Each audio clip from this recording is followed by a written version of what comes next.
व नुसल्लिमु अला रसूलिहिल करीम अम्मा बाद। अस्सलाम वालेकुम दोस्तों, उम्मीद है सब खैर वफ़ियत से होंगे।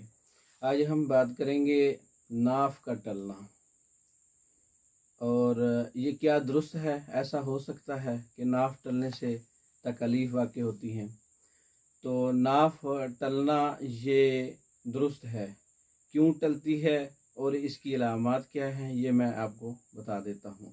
नाफ दर हकीकत उज़लाती सोजिश का शाखसाना है जो उज़लाती असाबी तहरीक में पैदा होती है। तो इसकी कुछ इलामात हैं, अगर ये वाज़े हो जाएं तो ये नाफ का मसला है। ग़िज़ा हज़म ना होना और मुसलसल कमज़ोरी लाहक होती है। नाफ के टलने से पूरे बदन के उज़लात सिकुड़ जाते हैं। नाफ के टलने से हर वक्त थकावट और दर्द की कैफियत रहती है। नाफ के टलने से भूख नहीं लगती, खाया हुआ हज़म नहीं होता। नाफ के टलने से कब्ज़ हो जाती है, पेट ख़राब होता है। नाफ के टलने से आंतों की मुसलसल सोजिश वाक़ हो जाती है।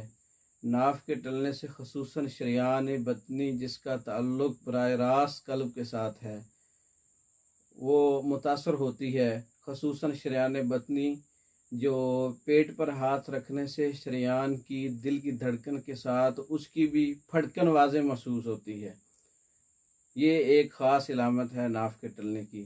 तो मरीज़ दुबला पतला भी हो जाता है, ख़ुसूसन टांगों में दर्द और थकावट बहुत ज़्यादा होती है। ये कुछ इलामात थी नाफ के टलने की। और ये उज़लाती साबी तहरीक में ऐसा होता है, सुकीड़ की वजह से ऐसा होता है। तो इसका इलाज खुश्की सर्दी को हरारत पैदा करके ख़त्म किया जा सकता है। हरारत हम उज़लाती गुद्दी और गुद्दी उज़लाती में पैदा करेंगे, यानी खुश्की गर्मी में और गर्मी खुश्की में।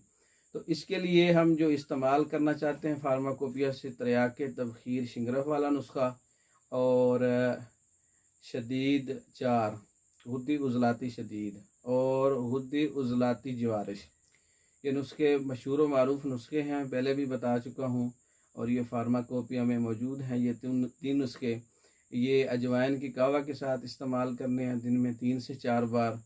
और ये नुस्खे हमारे पास भी अवेलेबल हैं, बज़रिया डाक मंगवाने के लिए व्हाट्सएप पर रब्ता कर सकते हैं। वस्सलाम।